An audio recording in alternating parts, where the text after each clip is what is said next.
আজ চলে যাচ্ছি শিলিগুড়ি থেকে মালবাজারের হনুমান মন্দির এবং মালবাজারটিকে ঘুরে দেখার জন্য। শিলিগুড়ি থেকে মালবাজার ট্রেনে যাওয়ার মজাটাই আলাদা, কারণ প্রাকৃতিক সৌন্দর্যের মধ্যে পাহাড়, নদী, চা পাতার বাগান, জঙ্গল সবই দেখতে পেয়ে যাবে এই জার্নিতে।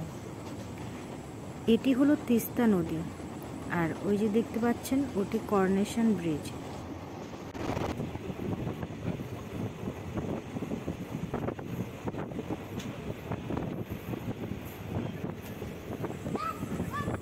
জঙ্গলে ঘেরা রাস্তা এবং চা পাতা বাগানের সৌন্দর্য উপভোগ করতে করতে চলে গেলাম মালবাজারে।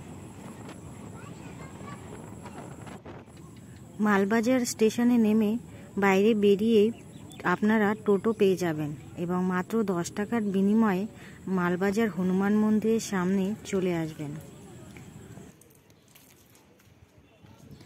হনুমান মন্দিরে শান্ত ভাব আপনার মনকে আরও শান্ত করে তুলবে।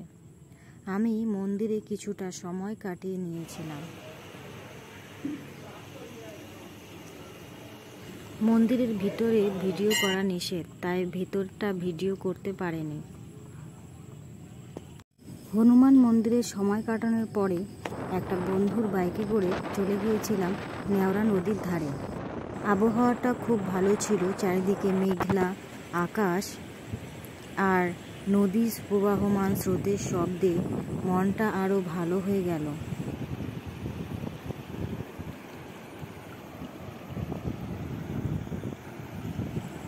মাঝে মাঝে নিজেকে সময় দিয়ে কোনো একটা শান্ত প্রাকৃতিক পরিবেশে ঘুরে আসা অবশ্যই প্রয়োজন। জায়গাটি ভালো লাগলে আপনারাও ঘুরতে যেতে পারেন, আর ভিডিওটি ভালো লাগলে অবশ্যই লাইক ও কমেন্ট করতে ভুলবেন না।